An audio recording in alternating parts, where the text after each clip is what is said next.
like to welcome Alan Brimson, who's the Secretary of the Kilvert Society, who have been friends of ours for many, many years, and indeed about 8 years ago brought us the lovely photographic album, which has one of the iconic pictures of Kilvert that we've used everywhere.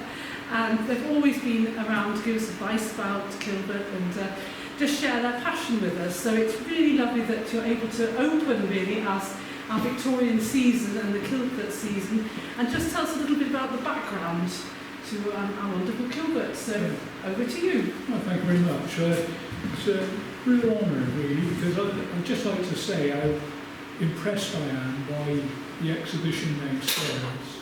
I think it's a lovely exhibition, does Kilvert proud. And I'm particularly pleased because I think over the years, as Melissa said, as a society, we've tried to develop a relationship with the museum because I think Kilvert is so important to this area. And we're always very, very grateful for the support that Melissa's given us in the museum in general. Talking of Kilvert, of course, Kilvert he's a Chippenham man. And you know, I can never ever get over that Kilvert is not celebrated in Chippenham. There should be a statue of the man out in the marketplace. You know, he's a leading literary figure, world renowned. He's probably one of the classic diarists of Victorian times. Is celebrated over on the borders, the Welsh borders, and largely ignored in Wiltshire. We've got Wiltshire members and they're very loyal. Our membership secretary, Sue, she lives out at Calne. Jim Hall is on our committee, lives out at Langham. But I always feel a little bit frustrated that you know, it falls on barren ground in Chippenham. But we'll work on it and see what we can do. So it was Francis Kilvert. He was born just up the road, Harnish, on the 3rd of December 1840. His father was, actually let's put our man up, sorry. Here he is. This is the iconic photograph. It was at one time the only photograph we had of Kilvert. But he was born in the vicarage at Harnish, opposite St Nicholas Church. His father was Robert Kilvert, and he was one of 6 children. He was the second born. His oldest sister was Theresias, and then he had Frank came along, Francis Kilvert, Sarah, Dorothea, Anne, who was known as Dora, was a sister. Emily landed up she became one of the nuns in later life when she was left on her own. And his younger brother was Edward, and he was always known as Perch. Anyway, Kilvert was educated first by his father. His father had a school in the vicarage, if you know it, up on the hill. And his initial education was with his father. One of the famous fellow pupils was Augustus Hare. You may well have heard of. He was a great antiquarian, a watercolourist, an author in later life. And he always Augustus Hare gave a quite appalling description of the discipline in the school. So I think Robert Kilvert, the father, ran a very tight ship with plenty of rulers over the knuckles and things like that. Francis Kilvert, he was Robert Francis Kilvert. He was always known as Francis, but within the family and friends, it was Frank Kilvert.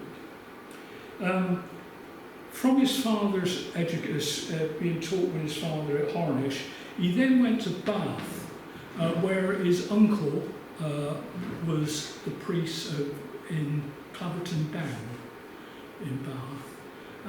And he ran a school, and Kilvert went with Francis Kilvert, which is a bit complicated, but Francis Kilvert we always call as the antiquarian, but he was his uncle. And he gave Kilvert a great love of literature and poetry. And then he went on from there to Wadham College at Oxford University. And there he went there at the age of 19, where he read history and jurisprudence. But we don't know much of his life at Oxford. He wasn't a great sporting person. It later came to light when he visited in the diary much later.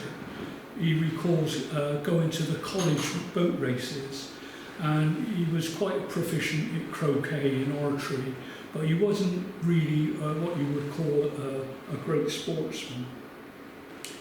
As far as the religious controversies that were in full flow at that time, he never really made a lot of comment. There was a lot of controversy within religion, and there was the Oxford movement was in full flow. But he was quite dismissive of religious rites. He didn't go a lot on the Oxford movement's rituals, which I would say were probably sort of very high church and high Catholic sort of church. So he was very dismissive of that in later life. In 1863, he left. He graduated in 1862. In 1863, he became a deacon of the church, and in 1864, he was ordained in Bristol Cathedral by Dr. Ellicott, the bishop, and he became an ordained priest. Now, his first curacy was back here in Harnish with his father. By this time, his father had left Harnish and moved up the road to Langley Borough. Now, the living at Langley Borough was in the hands of Squire Ash of the house in the Langley House. The connection was with Kilvert's mother, who was a coalman from Kington Langley. That's right.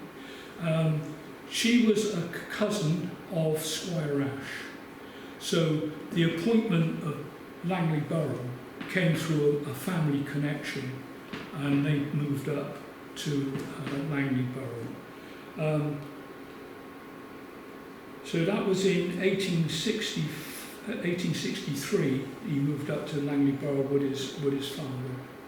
Then in 1865, he was interviewed and appointed as curate in Clyro. Now, Clyro is a small hamlet. It's not much bigger than a village. It's about a mile from Hay-on-Wye. It's a very quiet, sleepy little village, lovely little place. And he was interviewed there by the rector, the Reverend Richard Venables, and got appointed as his curate.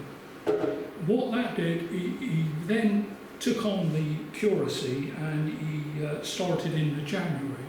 So that would have been 1866, 1865 I think it was when he started.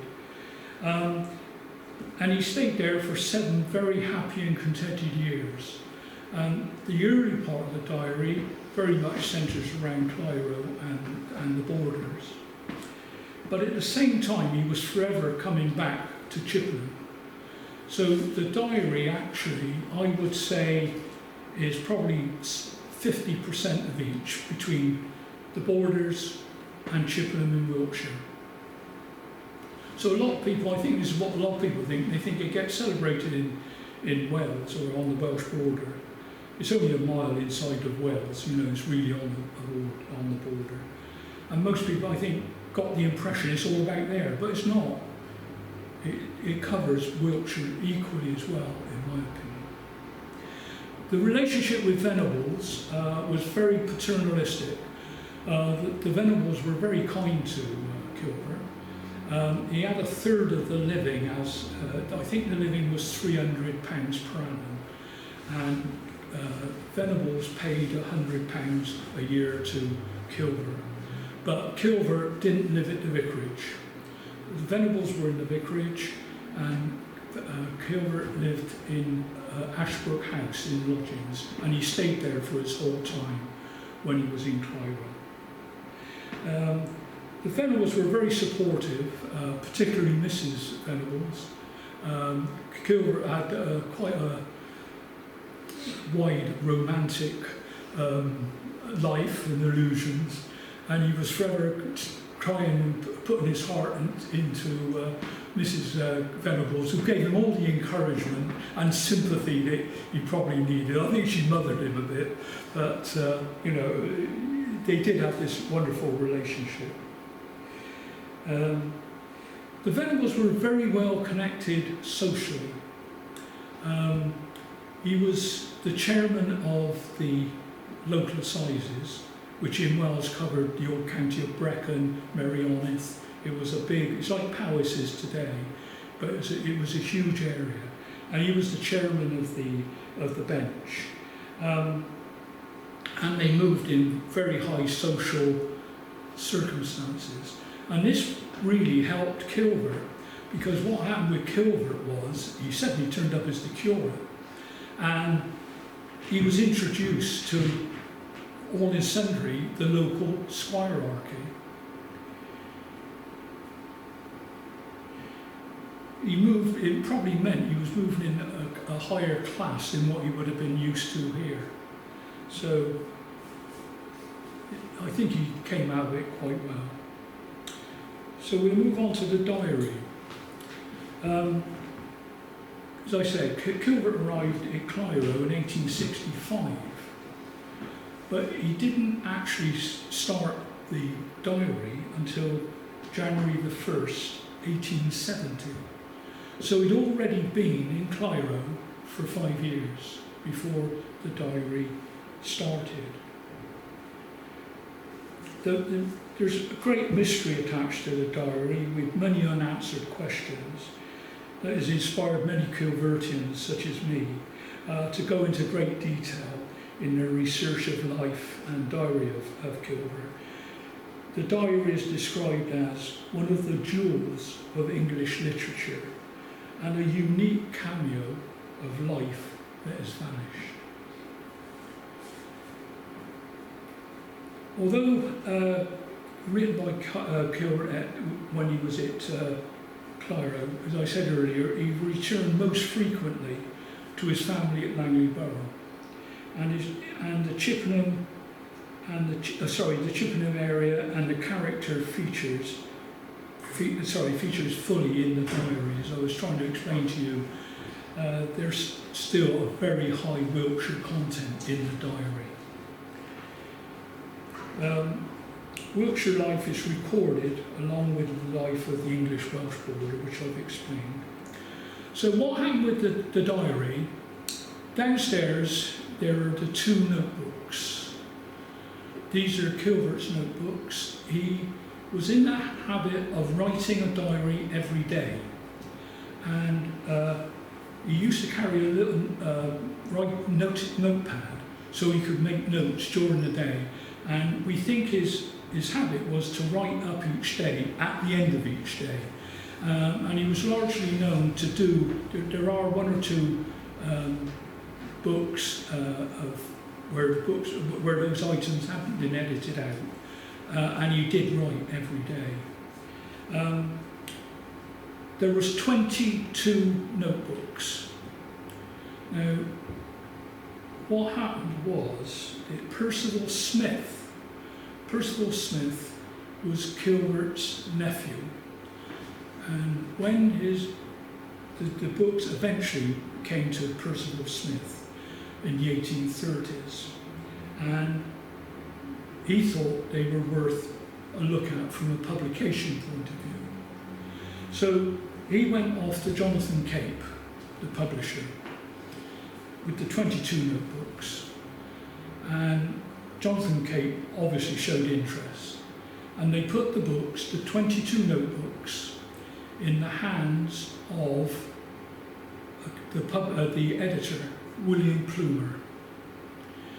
William Plumer had the task of doing a type list. He copied everything in the 22 notebooks. And as he went along, he was editing them. When you look at the notebooks downstairs, as pointed out to Melissa earlier on, there's red marks. And those red marks are where Plumer was either selecting items for or selecting items to take out. But they were editing marks. The 22 notebooks would have meant that the diary would have come to 9 volumes. Now, bearing in mind that Jonathan Cape were in a commercial world where they had to sell books, and they weren't going to sell 9 books. So what they did, they launched one book in 1938, 1939, which is volume 1. So there we are, volume 1. And volume 1 sold so well, it hit probably the nation at the right time. It was a war situation, and it brought probably people back to earth a bit with history, and it was a very, very well received. So consequently, Plumer then produced the other 2 volumes in 1941, and I think the 3rd volume was in 1943.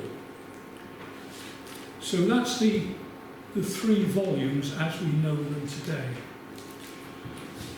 Now, what happened was that during the war, Jonathan Cape's offices got blitzed, and the type of the full journal, or the 22 notebooks, was destroyed.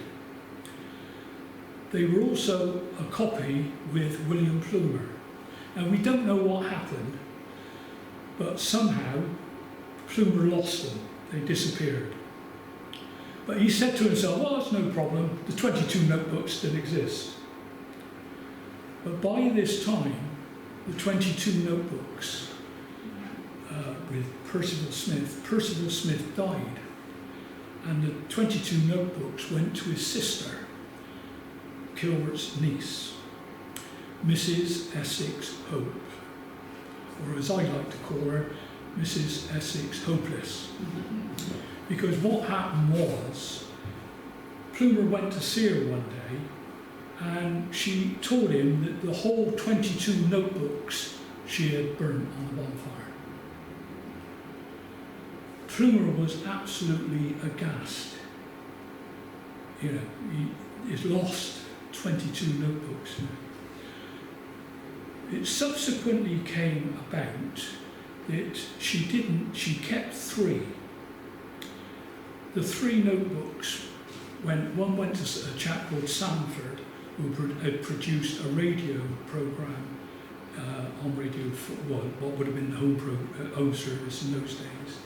Another went to a chap called Butcher, who had kept in touch with her. He was a member of the Kilvert Society, and he was presented with 1 notebook, and subsequently Plumer had a notebook.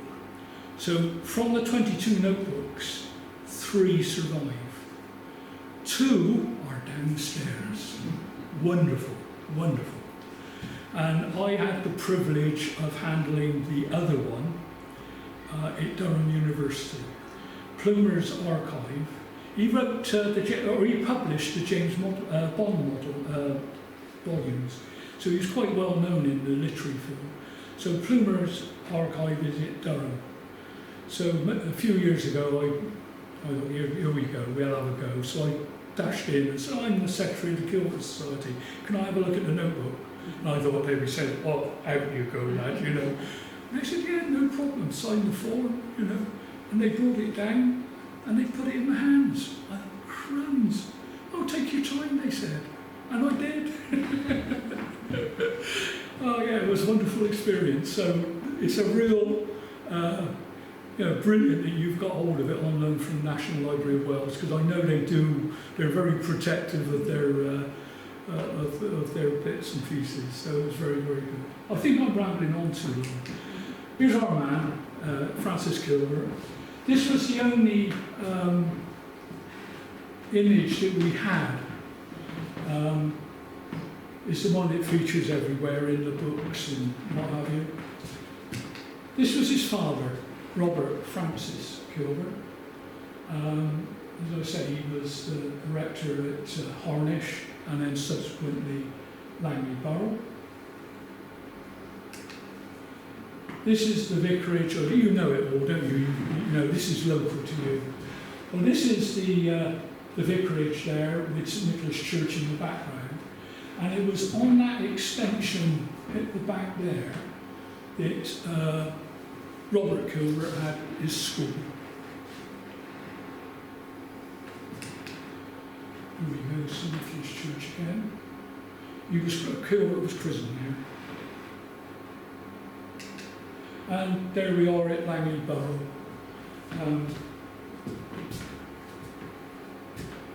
So they moved to Langley Borough. The family were very, very happy there. And they lived in that magnificent house, the Pilgrimage, Parsonage, beg your pardon, which is now in the ownership of the Whitrose, a family called Whitrose. They've got it. We visited there, well, it must have been about 10 years ago, and they made us very, very welcome and showed us around the house. It's quite a lovely house, actually, and quite big grounds. So that's where the family resided before Kilvert went off to Clyro. Now, where was I?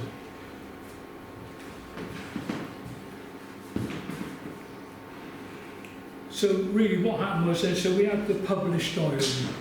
So, as I say, the published diary, there are those 3 books there. We still got them in print within the society. They're a fantastic read. The great thing about a diary is you can dip in and out of it. You don't have to keep continually reading them. You know, it don't go on and on. We got 2 ladies in our society who go to bed with Kilvert every night. And what they do, they read an extract per night before putting their head on the pillow. So that's the 3 volumes now. But as I say, really, what would have been the 9 volumes? They would never have sold 9 volumes. But there was so much loss. So really, those 3 books represent a third of the manuscript, really, which was a great, great shame. Let me find that extract.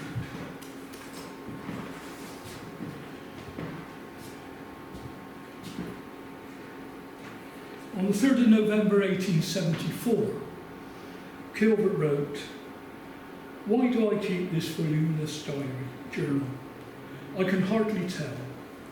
Partly because life appears to me such a curious and wonderful thing that it almost seems a pity that even such a humble and uneventful life as mine should pass altogether away without some such record as this.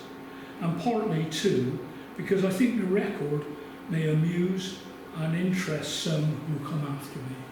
And he couldn't have spoken a truer word. So he intended people to read the diary. So what Mrs. Essex Hopes did in destroying it, you know, she said, oh no, it was private, it was family matters, it shouldn't go any further. But William Plumer had already read it all, so, you know, I still, in the back of my mind, think there was a hint of jealousy, because I think she knew by this time that it was going to be quite a good literary success. The great thing about Kilvert was he was a clergyman. The diary is not a religious document at all. It doesn't really feature that much. You might talk about harvest festivals or decorating the graves, things like that, but he doesn't preach, and it's not a religious document at all. But what it did is, as a curate, as a clergyman, it meant he could mix with the top end of local society, the squirearchy, and he could be with the humble peasant in the village. On Tuesday the 7th of July 1870,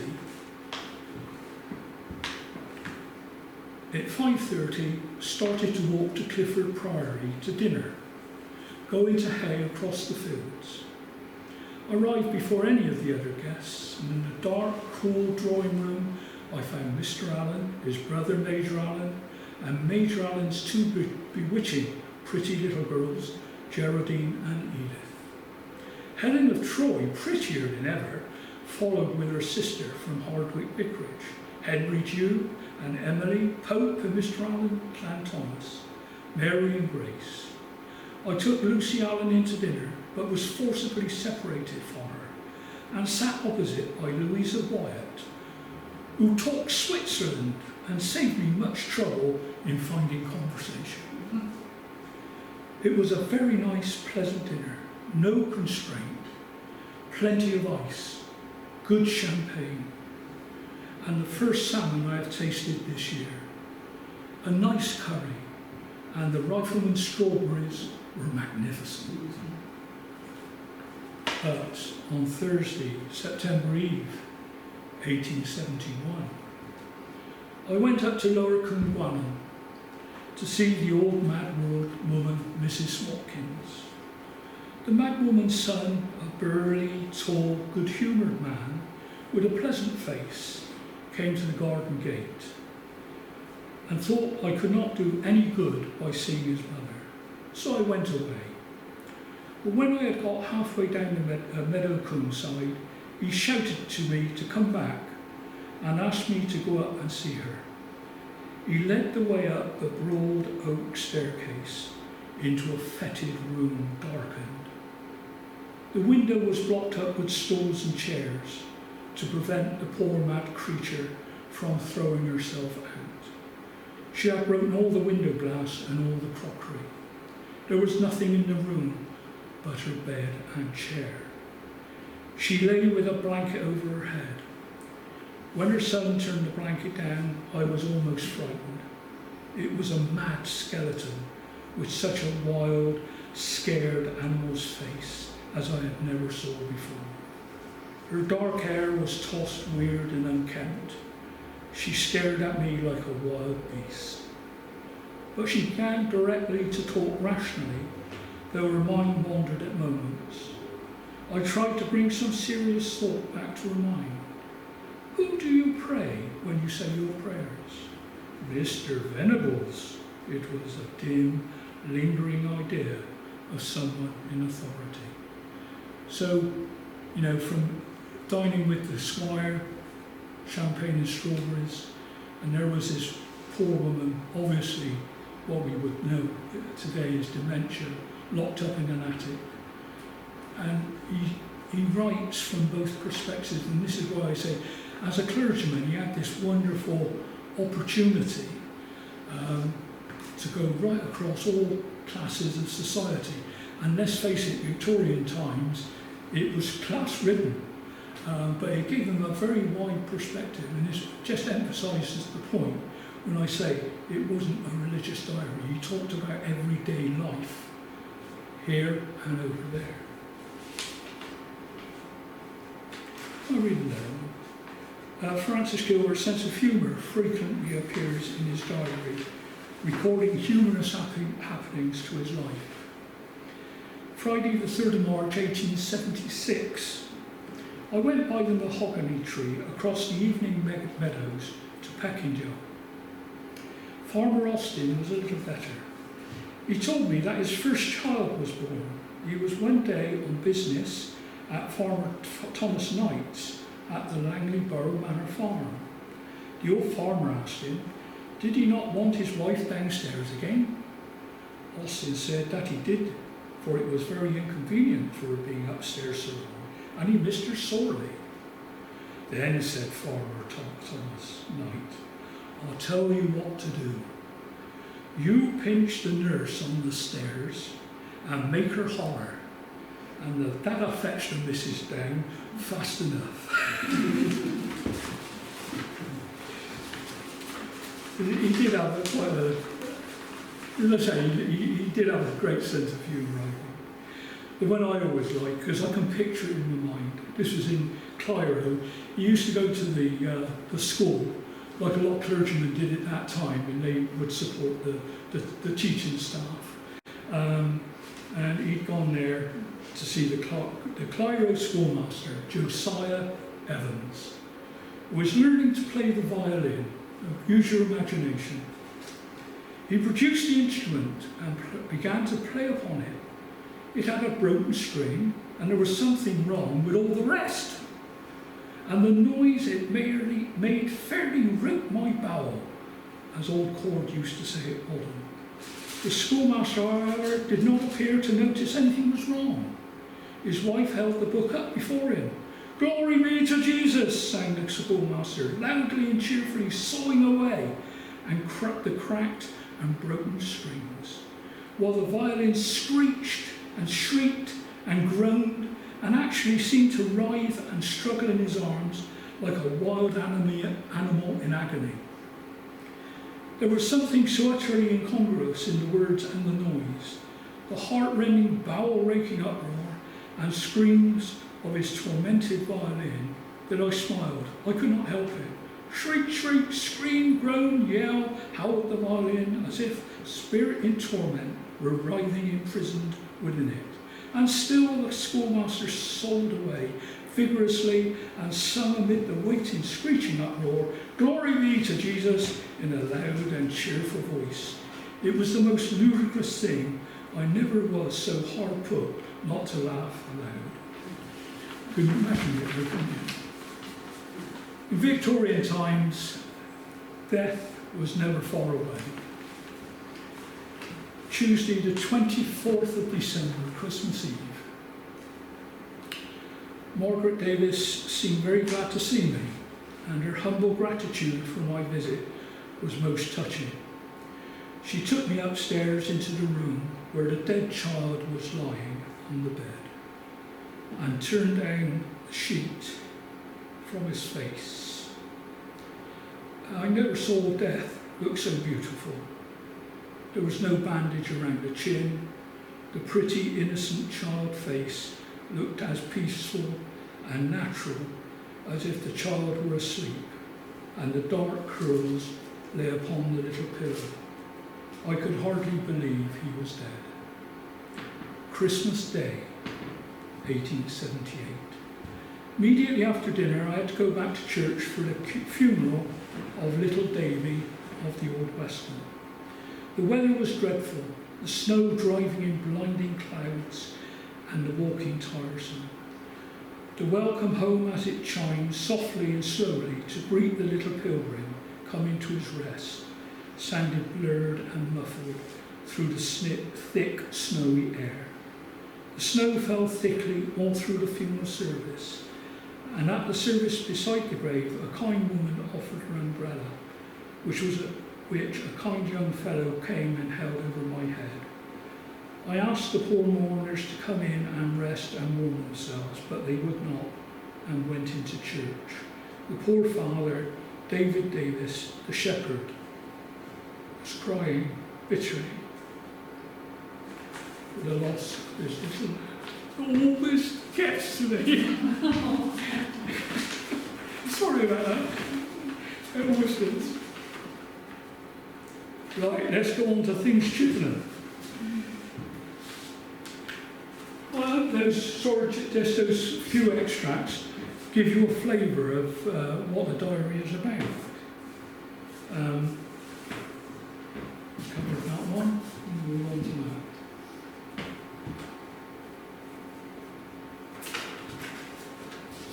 A couple of ones from Chippenham. Let's see.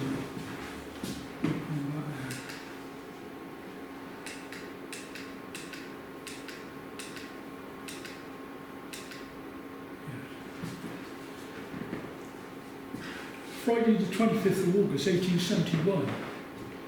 Edward Aubrey told us a curious thing yesterday.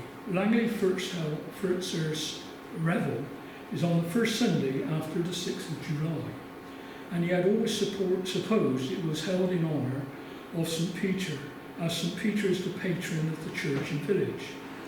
He was one day, however, asking old Philip Cole of Kington whether he had ever heard any account of the revel or why it was held.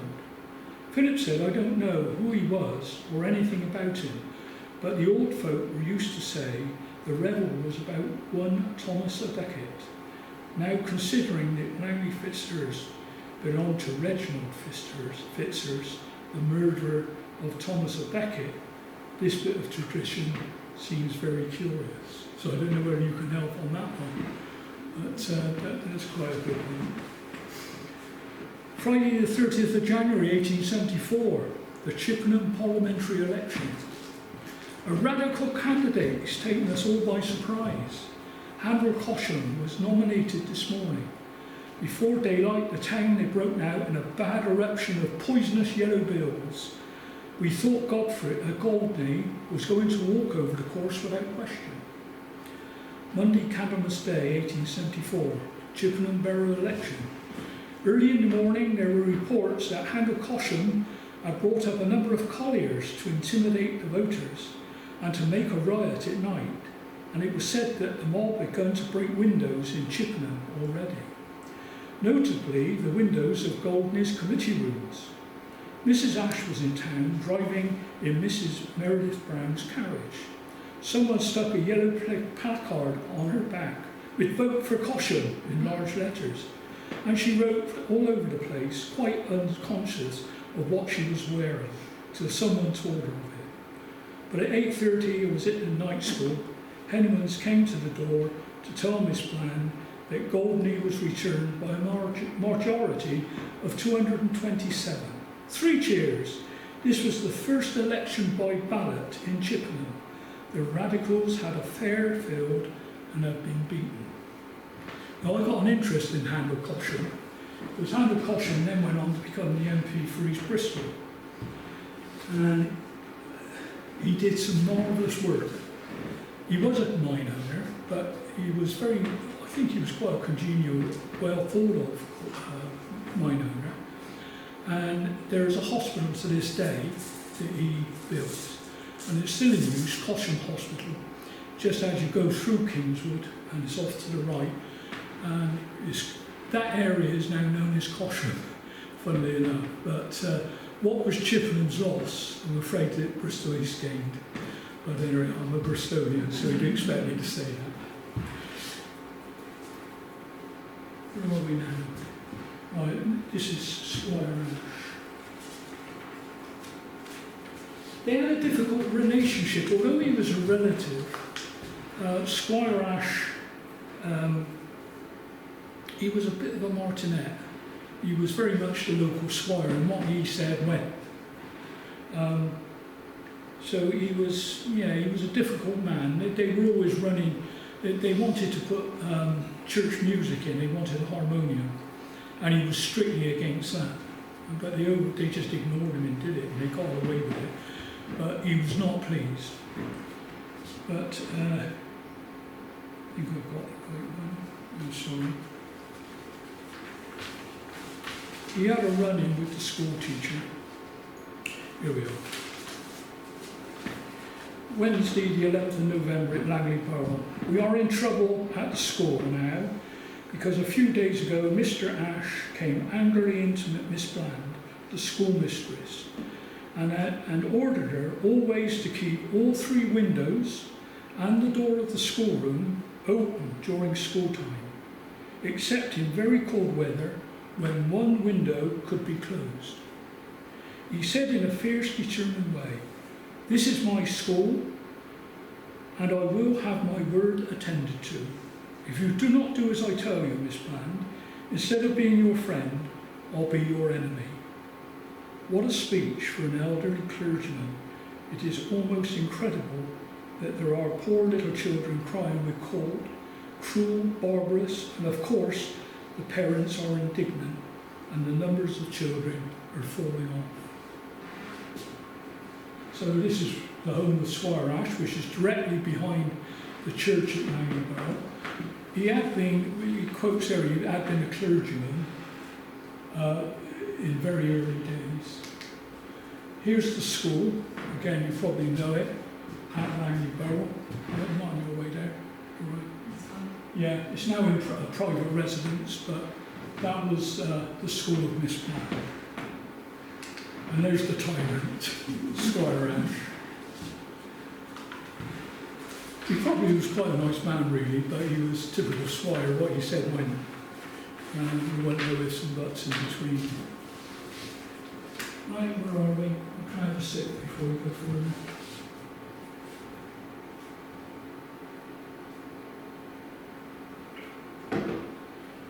Thank you. What happened, he was in Clyro with Venables. Venables was coming up to retirement and he was talking of leaving the living. And he strongly urged Kilvert to take on the living as the rector. Unfortunately, Kilvert had so many romances, particularly with one particular lady, Daisy Thomas, who he was madly in love with, and actually went to her father to propose marriage. And her father had said to him, you know, how wealthy are you? And Kilvert had to admit he had 1 guinea in his pocket, but he owed that, and that was his total outcome. So consequently, the next day a letter had come from Mr. Thomas telling him he could still be friendly with the family and he was always welcome, but to forget all hopes of marrying Daisy. So this played on Kilvert's mind. Venables was coming up to retirement, and I think Kilvert thought, you know, I've been here 7 years, I need to move on. So he was appointed to the next, I'll go to that one, because that is the church at Langley, at Clyro. So that was what he was going to leave. He really did love Clyro. He was I could have imagined him staying there for the rest of his life. But I think it was this fact that his broken romance with Daisy and other things built up, and the vicarage would need a lot of money spent on it, which he didn't have. So he decided to move on. So he moved on to this little church. It's a place called St Harmon. It's really out in the wilds of Ratnershire. It's about 4 miles from Rhyder, if you know Rhyder, down by Yeeland Valley. But it's a side road, a B road, that goes up into the mountains, and it's very much a hill village. He had a hard job there because 50% of the population were chapel goers, non-conformists, so he had an uphill battle. But this period in the diary doesn't exist. There's 2 quite well-known gaps in the diary.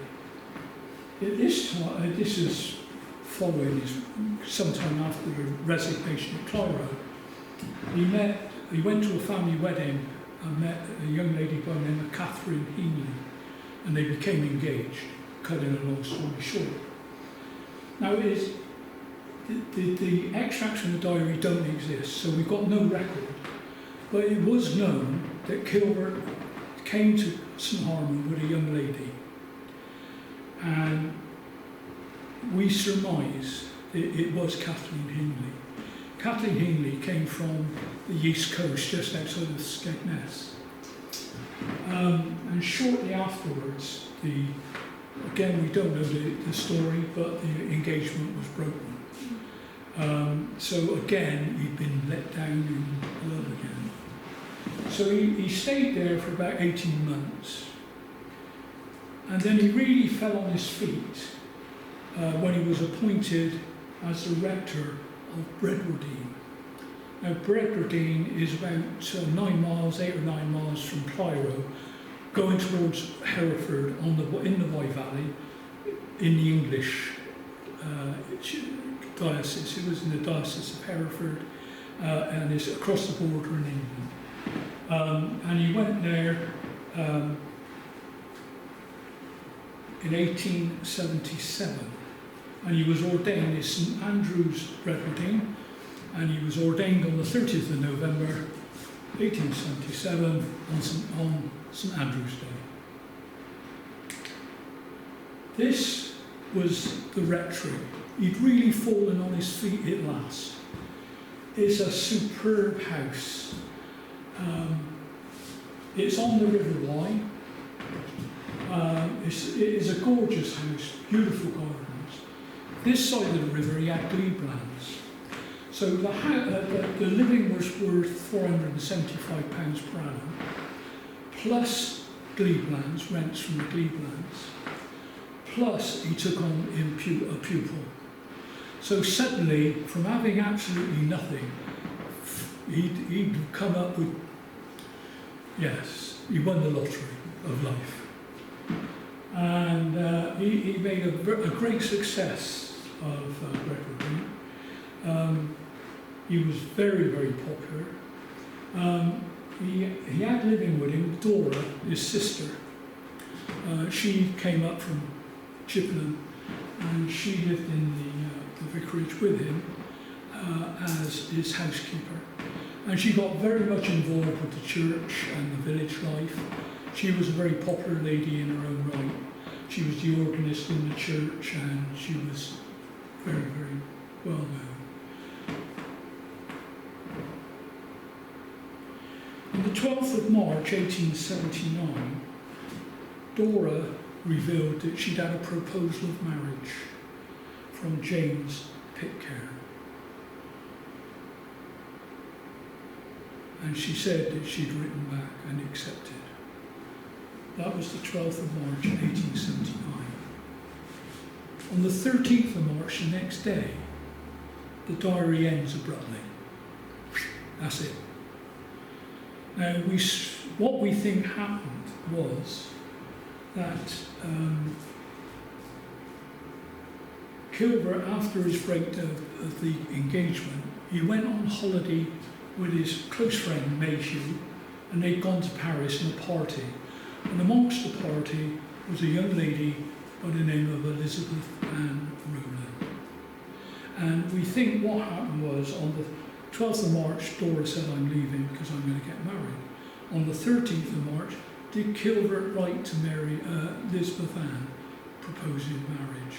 And we think probably she did, or he did, and she was accepted.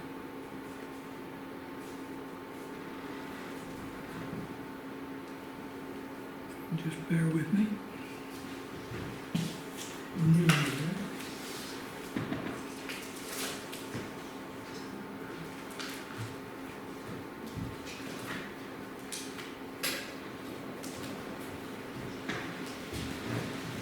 On the 20th of August 1879, Frances Kilvert and Elizabeth Ann Rowland were married in her home village of Wootton, near Woodstock in Oxfordshire. And after honeymooning in Scotland on the 13th of September, they returned to Bredwardine to a thunderous welcome home organised by the Mrs. Newton, who were, the living was in their hands, the Newton sisters. A little bit more about them later. Yeah, they were welcomed home by Mrs. Newton's and the parishioners. Just 2 weeks later, just 5 weeks after their wedding, Francis Kilvert was dead. He died of peritonitis, which of course at that time there was no known cure. Elizabeth Ann Kilvert survived her husband by 32 years. She died at Eastbourne in 1911. She never remarried and dutifully returned to Bredwardine each Easter, to tend and flower her husband's grave. She too is buried at Bredwardine, though some way from her husband, because what happened was Kilvert's grave is there, very close. One side is one Miss Newton, on the other grave, on the other side is the other Miss Newton. So the Mrs. Newton had a soft spot for Mr. Kilvert, and they were buried side by side. Poor old Mrs. Kilvert is 100 yards away in the outer part of the graveyard. The graveyard got full, and they opened up a new cemetery 30 years later. So although she went back to Bredwardine, she never did get reunited. Kilvert's epitaph reads, "He being dead, yet speaketh." As Vladimir Nabokov said, it often happens that the diarist who in his own lifetime has gone unnoticed or has been ridiculed by long forgotten non-entities emerges 140 years later as a first-rate writer who knew how to immortalise with a scribble of an old-fashioned pen, an airy landscape, the smell of a stagecoach, but in Kilvert's time it would have been steam trains, or the oddities of an acquaintance. So that's where we get to. I'm sorry, I keep pushing buttons. I haven't quite finished. You've got to put up with me for a little bit longer. We've got the St. Harmon, the vicarage. That's one of the little villages, churches that get mentioned in the diary. It's a place called Capel-y-Ffin. It's just above Llantoni Abbey in the mountains. And it was a favourite place. So if you ever get a chance to go there, it's quite a wild track up there. It's a single track road. But the setting of the church is magnificent. It's a dear little chapel. Here's Elizabeth Ann Rowland, his dear wife. Now the thing is, Elizabeth Ann Rowland is not mentioned at any point in the diary. Before the diary got given over to Percival Smith, the nephew, Mrs. Kilvert removed everything appertaining to her and their courtship and marriage. She also took out everything appertaining to Kathleen Hingley, who had been previously his fiancée. And that's where the gaps in the diary occur. Mrs. Kilvert took everything out. Now, I mentioned to Melissa earlier on, the diary comes across, he had a great love of children, but particularly little girls. Now, I always say, and some people they judge Kilvert by today's values when they see a paedophile in every corner. That wasn't Kilvert. And what I'll say about Kilvert, I'll defend him to the hill. He had this love of children, particularly love of little girls. His wife took everything out of the diary that she didn't want in there. And that, to me, proves his innocence. And I think, today there's a warped view. They say, oh, you like little girls, I don't think that was the case. I think, if anything, Kilvert was a little bit naive. Although he came from a family of sisters, I think, he was a little bit naive, really. But he spoke from the heart. I'd just like to finish up with just a couple more readings. Are we doing okay for time? Yeah, 5 minutes. Right. You have to bear with me because I've got to just find a set. There's one or two there. I'll try and find the ones that are appertaining to this area. Yeah, I've done a picture here. Right. So they will come from the book. And through you are straight to it. I'm not sure what year this is, but we won't worry too much about that. Wednesday, 18th of May. Went down to the Bath Flower Show in Sydney College Gardens. Sam walked with me towards the station beyond the bottom of Huntsman's Hill. Found the first train going down was an excursion train and took a ticket for it. The carriage was nearly full. In the box tunnel, as there was no lamp, the people began to strike foul brimstone matches and held them to each other all down the carriage. All the time they were in the tunnel, these lighted matches were travelling from hand to hand in the darkness. Each match lasted the length of the carriage, and the red ember was thrown out the opposite window, with which time another lighted match had been travelling down the carriage. The carriage was chock full of brimstone fumes, the windows both nearly shut, and by the time we got out of the tunnel, I was almost suffocated.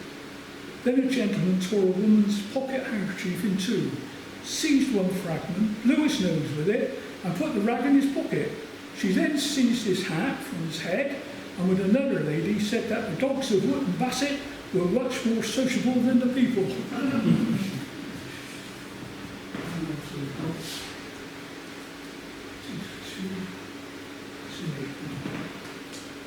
This is quite a famous sequence.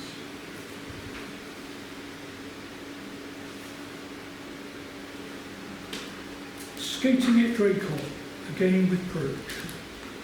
Fewer people on the ice today, no quadrille band, torches or fireworks. I wonder if I got the right one. Yeah, the previous year, it says an inch of snow fell last night and we walked to Draycott to skate. The snowstorm began again. As we passed Langley Barrow Church, we heard the strains of the quadrille band on the ice at Draycott. The afternoon grew murky, and when we began to skate, the air was thick with falling snow. But it soon stopped, and gangs of labourers were at work immediately, sweeping away the fallen snow and skate cuttings of ice. The Lancers was beautifully skated.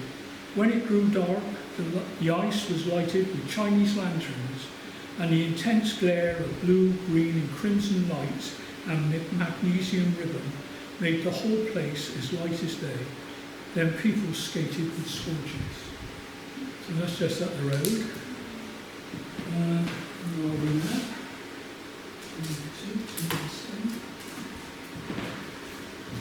A little bit of humour of Kilvert. Showing you a quick one.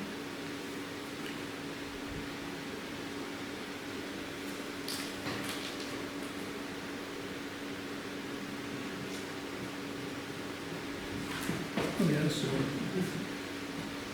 You've been to dinner with Tom Williams, a fellow clergyman down the valley. At dinner he told the following story. A soldier who did not want to go to church told his officer that he was neither Catholic nor Protestant, Church of England nor Presbyterian, not dissenter. The officer asked what he did belong to. The soldier said he belonged to the Yarmouth Bloaters. He meant the Plymouth Brethren.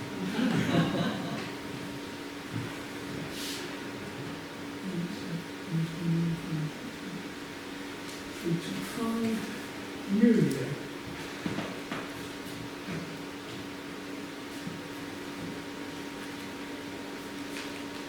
Went to Bath by the 9:35 train to see Gillen the dentist, but there was not much the matter and I returned by the next train. I asked the porter when I got into the train at Bath whether I was right for Chippenham, and he said yes. So I became absorbed in a charming book I just bought in the second-hand bookstore in the market for 3p. The Attic Philosopher in Paris, being a journal of a happy man.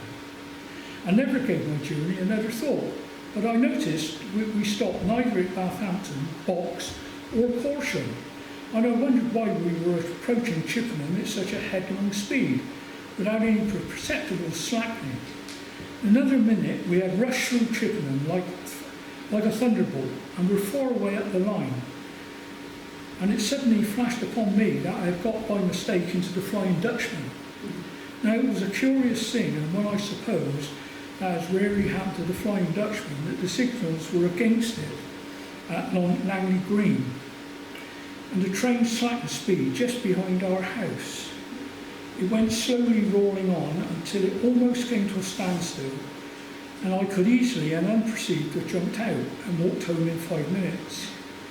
Well, I thought as I had made a mistake, I had better go honestly through with it and suffer myself to be carried to Swindon and return lawfully by the next train.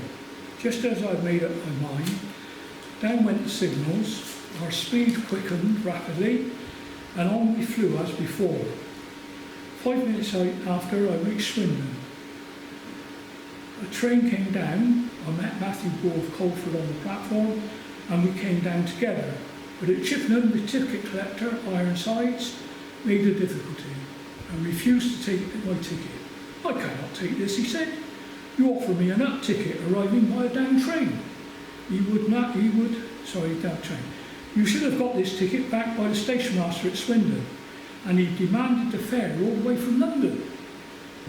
Hornblower, the station master, tried to bring the man to reason, but in vain. I was surprised that the authority of a superintendent was not paramount. I offered to pay the fare from Swindon, but no, RSIC could not take part of the fare. You must have the whole fare from London.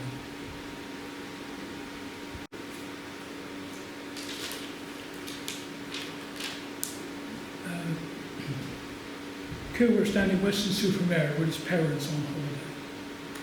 Bathing in the morning before breakfast from a machine. Many people were openly stripping on the sands, a little further on and running into the sea. I would have done the same, but I brought no towels of my own. Following Thursday, I was out early before breakfast this morning, bathing from the sands. There was a delicious feeling of freedom in stripping in the open air, running down naked to the sea, where the seas were curling white with foam and the red morning sunshine glowing upon the naked limbs of the bathers. Just try doing that in Weston-super-Mare today. And with that, I'll leave it. Okay. It was all to be running into the sea naked, so look forward to that. Thank you so much, Alan. That was a wonderful, passionate talk about Kilvert, and it made me really think that we would love to celebrate him more. We are trying with our exhibition, with our summer season, where we're trying to encourage people to write diaries themselves and such like. But you know, people don't know about Kilvert, and I think it really stirred us to go and do something.